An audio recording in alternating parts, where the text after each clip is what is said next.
Hi అండి, అందరికీ నమస్కారం. Welcome to my YouTube channel. ఈ వీడియోలో ఉద్యోగులకు ప్రత్యేక బాధ్యతలు అప్పగింతండి. సో వివరాలు అయితే వీడియోలో తెలుసుకుందాం. వీడియోని ఎక్కడే కానీ స్కిప్ చేయకుండా ఎండ్ వరకు చూడడం ద్వారా ఇన్ఫర్మేషన్ పూర్తిగా అర్థమవుతుంది. అలాగే వీడియో నచ్చినట్లయితే తప్పనిసరిగా ఒక లైక్ చేయండి. ఇంకా సబ్స్క్రైబ్ చేసుకున్నట్లయితే మన ఛానల్ సబ్స్క్రైబ్ చేసుకున్న ద్వారా నేను చేసే ప్రతి ఒక్క వీడియో మీ వరకు రీచ్ అవుతుంది. సిఎస్ కార్యాలయం వద్ద నేతల హడావిడి అండి.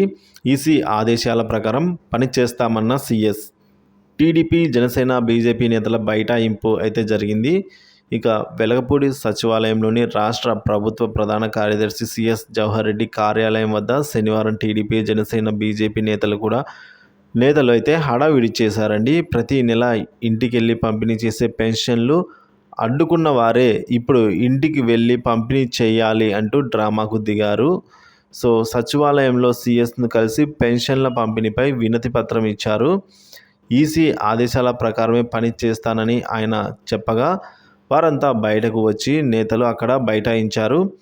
మరి గ్రామ వార్డు సచివాలయ ఉద్యోగులు సహా ఇతర ప్రభుత్వ ఉద్యోగులను కూడా పెన్షన్ల పంపిణీకి వినియోగించాలని చెబితే సిఎస్ పట్టించుకోవడం లేదంటూ ఆందోళనకు దిగారండి.